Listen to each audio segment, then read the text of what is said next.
Hello, thank you so much for tuning in to the For the Punks YouTube channel.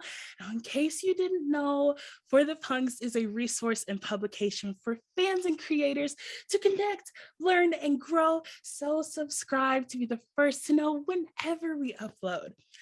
Now, all the rumors are true. Santa Cruz's very own hardcore and punk phenomenon, Scowl, has been off to the races ever since their 2019 Genesis, when they released a self-titled demo, as well as an encore EP, Reality After Reality, within the same year. The momentum continues today as we not only celebrate their signing with Flatspot Records earlier this spring, but also await their very first LP, How Flowers Grow, dropping this Friday on November 19th. My name is Precious.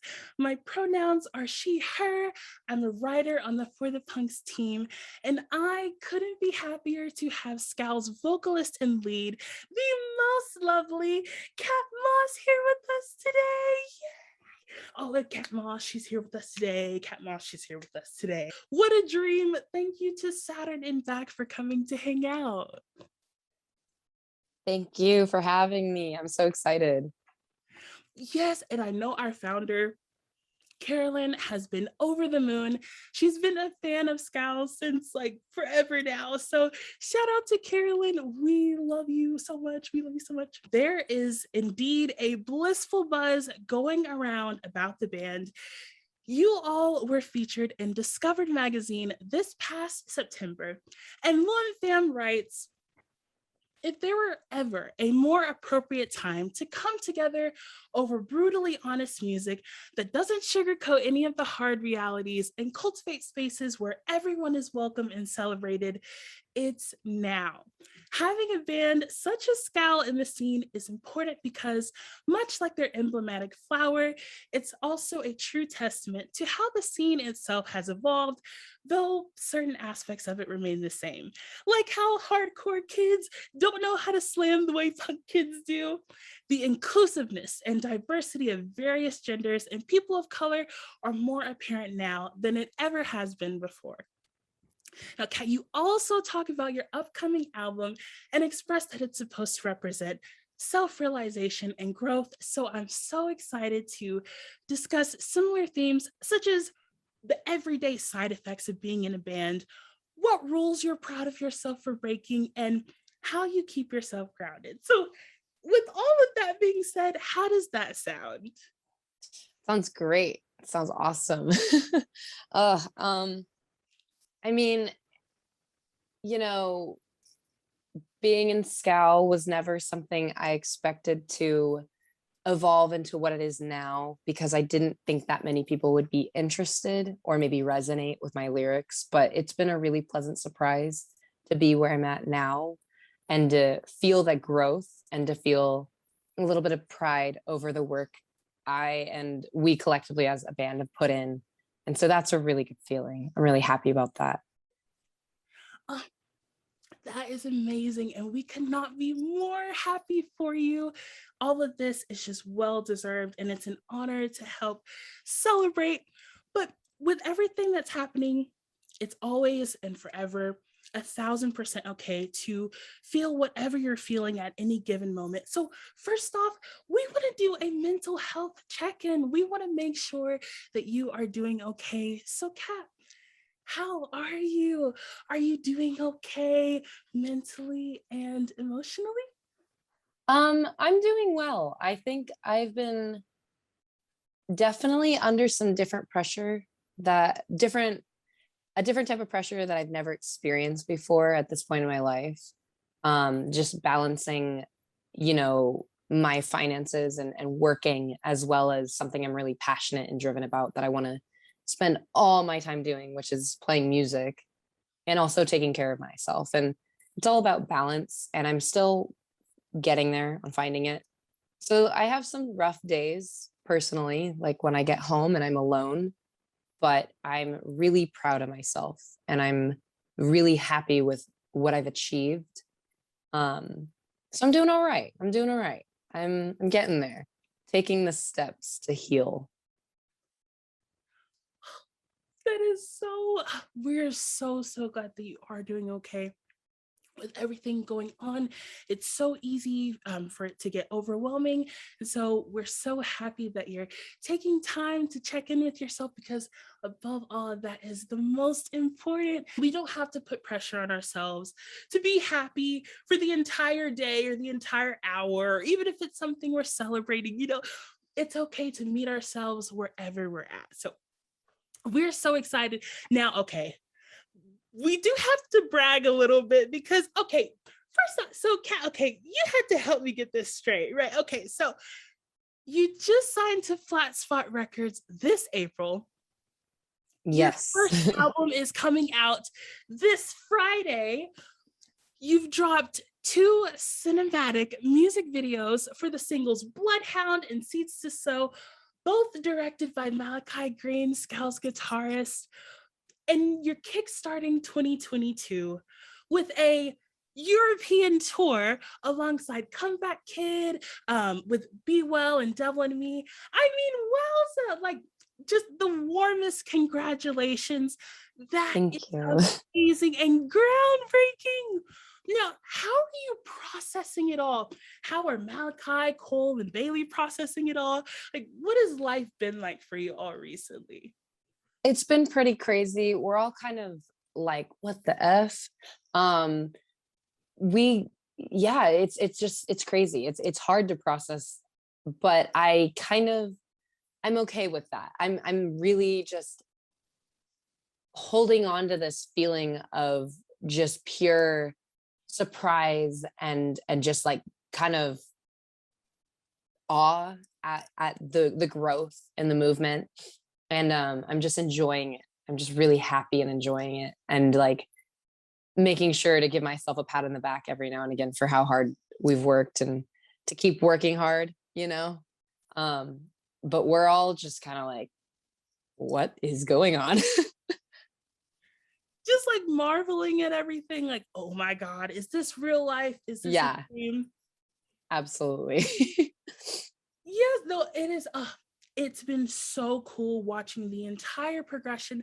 I mean, I think you guys have been working on this album. Oh no, I think like definitely during 2020, once everything shut down, you guys had a chance to see each other every day. I read somewhere, somebody said, like, if Scowl has done everything that they've done within the first couple of months of being a band, imagine what they've cooked up together during an entire year of shutdown. So I know everybody is just to the moon excited. And I overall adore the band's entire artistic approach in terms of doing what you want, not overthinking anything, just going for it. Now, it is beautiful to see you all so committed to being open and evolving, but could you help us explore the everyday side effects of it all? Like, do you ever struggle with burnout, self-doubt, imposter syndrome? How do you take care of yourself after the adrenaline rush? Oh man, that's something I'm still figuring it out. I definitely face a lot of burnout, and I constantly question whether what I'm doing is actually me doing it. It's like, where is this coming from? Who's doing this? Like, it feels like at times I definitely have a lot of self-doubt and insecurities. And there's times when I feel like, do I deserve this? Did I work hard enough? And I do set this standard with myself where I want to just keep working as hard as I can. And there's not really that often that I sit down and I recognize that I deserve it. So it is really challenging. At the end of the day, when I come home from a tour or come home from a busy weekend of playing shows or whatever it is, it's hard. It's really hard. I'm really exhausted sometimes, and it's not easy to get used to. So I'm still figuring it out. But what I do try to do is just really enjoy my downtime and really enjoy my alone time.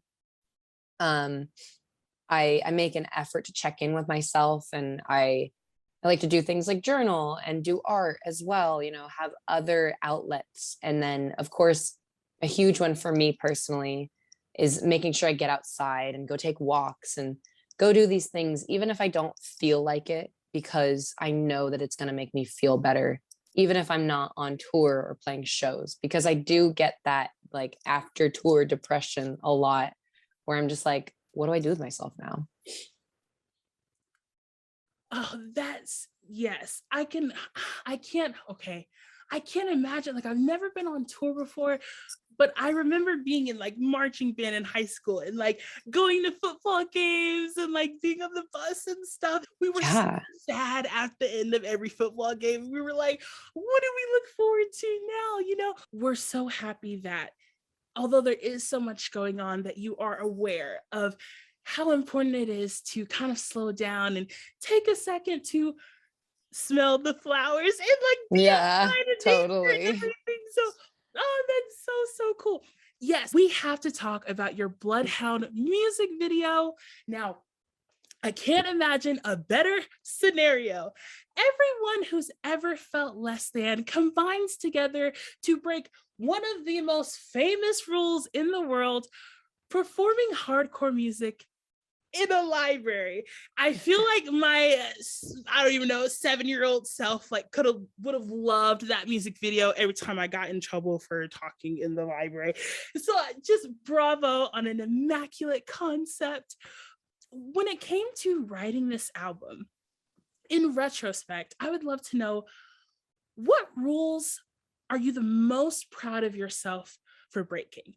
This could be anything. This could be negative self-talk, censoring your emotions, downplaying or discrediting your experiences, or even just technicalities like song structure and lyricism. What rules did you have to break in order for this album to be what it is?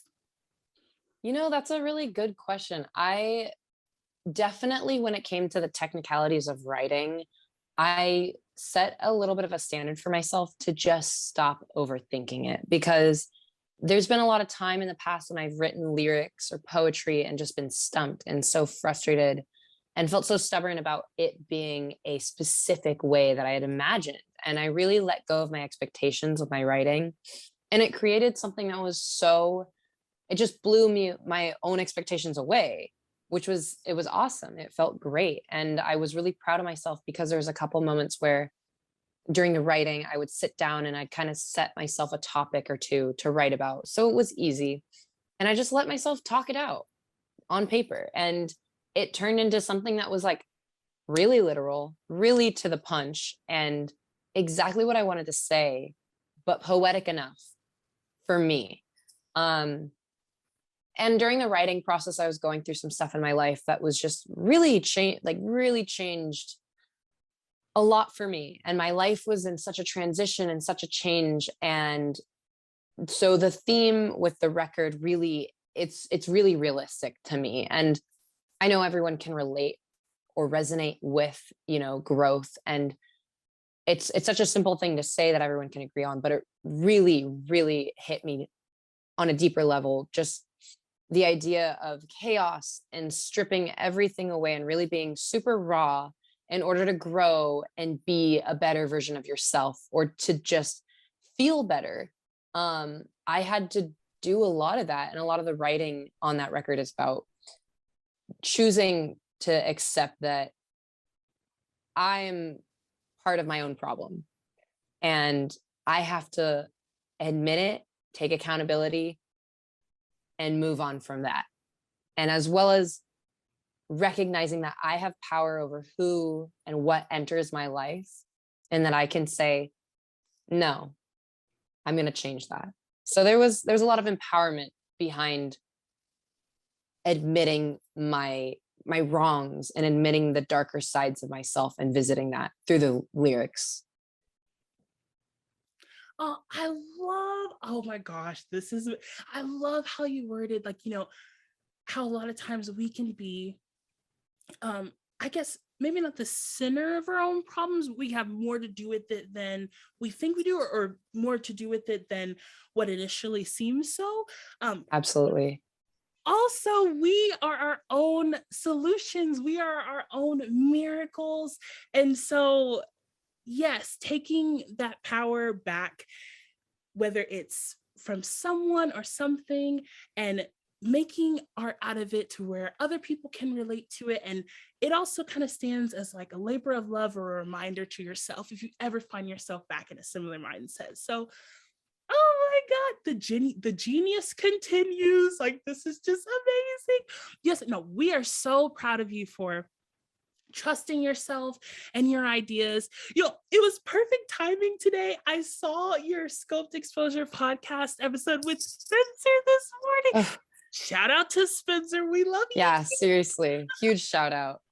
And He puts in so much work. He's amazing. Sorry. no, you are so right. He puts in so much work. I can't believe he was there all day, like 24/7 at Promcore, filming, making, I think it was like 47 bands, like, so he has 47 movies on the way. He's already put out like a ton of them. But yes, shout out Spencer. We love you to the moon and back. But he is right. Every florist is going to be hitting you guys up. Oh, just due to all of the publicity you guys have been giving flowers in general. Scowl's imagery reminds me of the first chapter of Eckhart Tolle's A New Earth, which is titled The Flowering of Human Consciousness. Now, he writes, I'm convinced Eckhart Tolle knows everything, but he writes, the first recognition of beauty was one of the most significant events in the evolution of human consciousness. The feelings of joy and love are intrinsically connected to that recognition. Without our fully realizing it, flowers would become for us an expression in form of that which is the most high, most sacred, and ultimately within ourselves. Flowers, more fleeting, more ethereal, and more delicate than the plants out of which they emerged, would become like messengers from another realm, like a bridge between the world of physical forms and the formless. I would love to know, what is your choreography with the present moment? Do you use time against yourself? Do you compare yourself to your past self? Do you have decision anxiety? With everything that's going on, how do you stay grounded? Oh man, that's a tough one. I definitely struggle with when with my relationship with myself at times, when I look at other times in my life previously where maybe I was doing better in a couple different facets. But at the same time, I constantly remind myself of how proud I am and how well I'm doing and how much I deserve to be proud of myself by comparing like the things I've achieved right now, to the version of myself a couple years ago. And if I had a conversation with that person and I said, hey, this is what you're doing, this is what your life is right now, imagining what that version of Kat, how they would react. And she would pass out, she would faint, she'd be like, that's insane, there's no way, that's not possible. So that's something I try to constantly remind myself and ground myself with.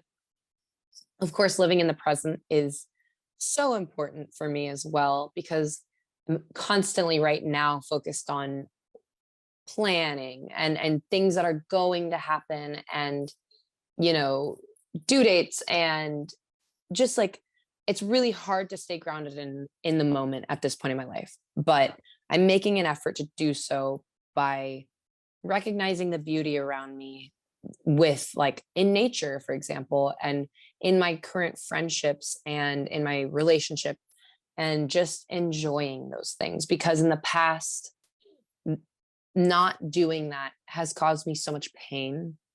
And it was like I was worried about pain that was behind me, possible pain in front of me, and not enjoying where I was at the moment, and creating so much anguish, So I stay grounded by just enjoying the present. And I know that sounds kind of confusing, but by doing so, it's just the little things. It's enjoying the little things. Oh my gosh, yes. It's the things that the little moments that you almost miss that turn out to be some of the most beautiful things that you always remember. And it's so important to, I guess, try your, I don't know. I'm in a mindset right now. I'm trying to live like a timeless life where I'm not using time against myself because Mhm. I know that it's an illusion and It completely totally out of is. my control. Absolutely. Absolutely. It's so cool to have such an amazing reminder in the hardcore scene of flowers and nature. I mean, even the birds, the birds are not worried if the worms are gonna come out of the ground tomorrow or whatever. Yeah, like the trees aren't worried about like when it's gonna rain again, So why are we so, I guess fascinated or attached to, what's going to happen or what has happened in the past? Developing awareness and self-forgiveness is just chef's kiss key. And I love what you talked about earlier in terms of, as we develop a deeper awareness as human beings, we come into contact with, I guess, like the darker parts of ourselves. Maybe some repressed memories come up to the surface. I know whenever it comes to doing anything that makes you nervous, all of your insecurities come up to the surface and it's like, oh my God, like you're just worrying about so many different things. But I've learned that a lot of times, whatever comes up to the surface is what we still need to heal through, not necessarily something that signifies danger. It just means, okay, this is once we heal these things that we're worried about, that's how we get to the next step and the next level. Have you ever experienced any kind of, I guess, maybe experiences of low integrity? Like, for example, even when I was like in the first grade, I used to make fun of all my classmates. Like I would just like point out somebody's shirt or the way somebody, I don't know, like I would just make fun of people. And as time goes on, or as time has gone on, I have like really kind of yelled at myself inside my head, like, why did I do that? Just really kind of punishing myself for something that happened like over 10 years ago. Like, what have you been learning in terms of that? Like, how does all of that bleed into how you treat yourself? Are you too hard on yourself for your mistakes? That's like, it's interesting because I definitely think we all as humans and living in the culture that we live in and kind of the stuff that's really shoved down our throats since the moment that we have consciousness, it's working against us, and so I tend to think about the mistakes and the pain that I've caused and that others may have caused me or others. I take it with a grain of salt at this point in my life. I've learned that forgiveness is so important for yourself and for others. And I think everyone's had moments where they haven't been their best version of themselves.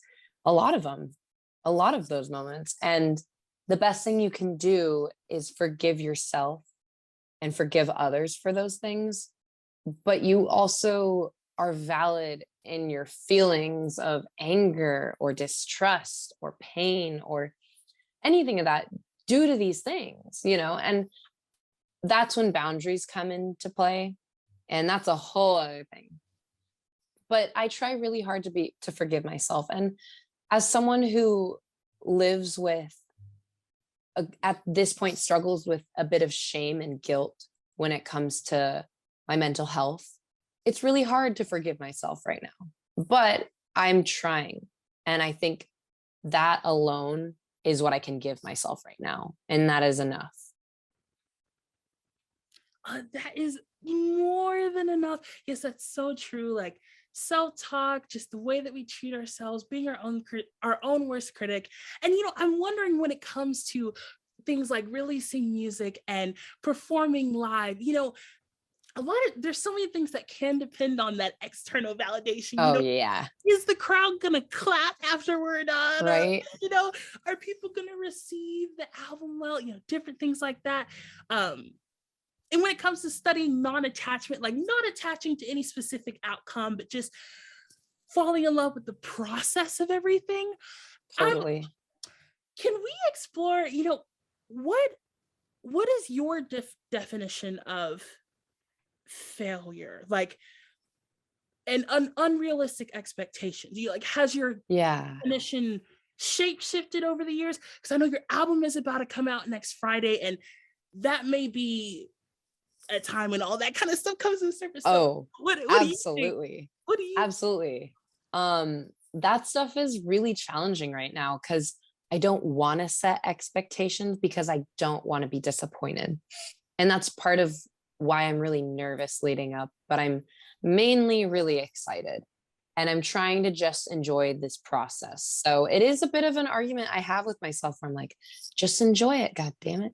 And there's a part of me that's also worried about what people might think and worried about how it might be received and if it's going to do well. And that part, while I'm like telling them that it's okay, you can worry about these things, it's human, at the same time, I'm not letting it control my life, and I'm not attaching myself to expectations or what people might be thinking, because at the end of the day, I've realized and I've learned through being a creative individual who's being vulnerable with my art that the validation has to come from within.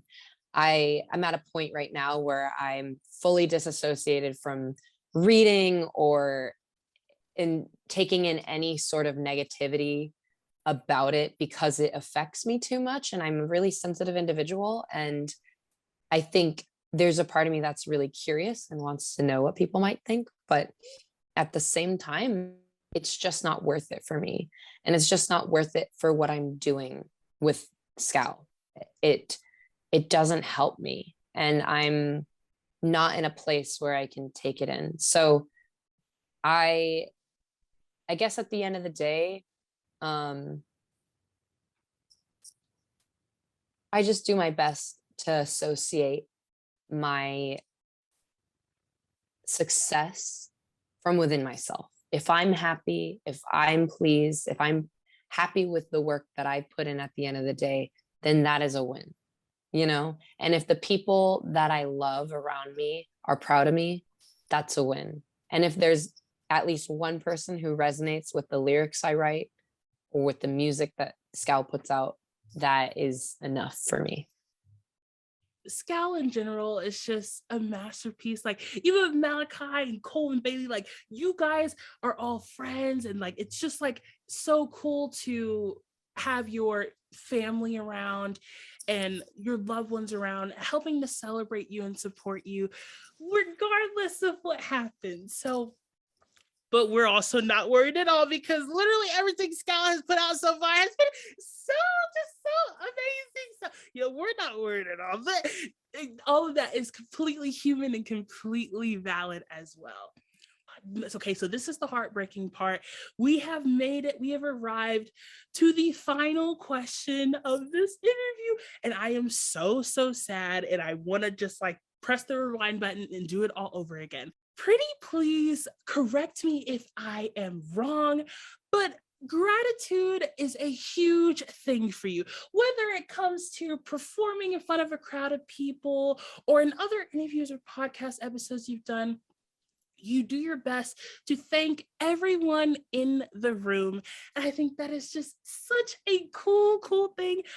But I would love to try to make things full circle and ask you, what are 3 things you would thank yourself for this entire process? But there is a twist. Okay, after everything that you thank yourself for, you have to turn it into something that you love about yourself. This could be anything as big as thank you, Kat, for working hard and getting me my plane ticket to Europe next year. I'm gonna be celebrating. Or it could be anything as small as thank you, Kat, for getting out of bed today because I know how hard that was. So for example, okay, say if I'm Kat, I would be like, thank you, Kat, for getting up out of bed today. I love that you allow yourself so much hope. Okay. I want to thank myself. Thank you, Kat, for working a lot of overtime this week, in the past couple weeks, just because you know, I need a little extra cash. And I love that you practiced some self-control, and you in turn practice self-respect. So that's number one. Number two, thank you, Kat, for giving yourself time to relax and to breathe, and take care of yourself after working so hard, whether that be work or playing music in the past couple months. And I love that you are learning how to enjoy your free time and learning how to relax. And then my final one will be thank you, Kat, for, oh gosh, I have to think about this. It's so hard. Oh, okay. Thank you, Kat, for choosing to do the tough thing or talk about the tough thing, whether that be getting out of bed or having a conversation that you don't really want to have, when it was scary. And I love that you are brave. And all of those things, I'm sure, is what everyone else loves the most about you. And just working so hard to develop that sense of lightness and sunshine into your life. You know, it's definitely a challenge. I mean, especially when you go into the everyday of it all. It can just be, and like you said, Scowl is like the first band that you've ever been in, like ever been a part of, Yeah. which is like super impressive. It's just like, yes, first time's the charm, we're killing it. But also, you know, you're learning so much all the time and trying to take in so much. So regardless of any achievements, you know, because those will always come, they're always on their way. We're just so happy that you guys are waking up and choosing yourselves. Everybody was so excited to see you guys perform at Promcore. Like, there truly is an audience building, and it's just gonna expand exponentially, especially as you guys travel internationally next year. So we are so excited. It's so beautiful. I have to thank you all so much for tuning in to the For the Punks YouTube channel. You know what's next. It's time to like, subscribe, and leave a comment letting us know what you thought of today's video. You have to promise us that on Friday, November 19th, you'll go crazy and show tons of love to their debut album, How Flowers Grow, on all music streaming platforms, as well as their self-titled demo and their 2019 EP, Reality After Reality. Be sure to check out their music videos for two of the album's singles, Bloodhound and Seeds to Sow, both directed by Malachi Green, Scowl's guitarist. Now you can follow the band Scowl at Scowl 4081 or at Scowl 40831 on Instagram. Now, Scowl is set to tour the West Coast with Comeback Kid, No Warning, and Zulu starting in December. If you have already bought your tickets, don't forget to bring a toy for the sold out 10th annual For the Children Holiday Toy Drive on December 11th and 12th in Los Angeles. Scowl is also performing at For the Children NYC on December 18th, but don't worry, East Coast, Scowl's performing with End It and Fixation in your area for the rest of that weekend. Kat, oh, this was the best. It was the best getting to see you all perform. It was the best listening to your album. It was the best getting to meet you and talk to you. We hope you all have the most magical and safe time as you travel internationally next year, because it is well deserved. Just thank you infinitely. Thank you so much. I appreciate it so much.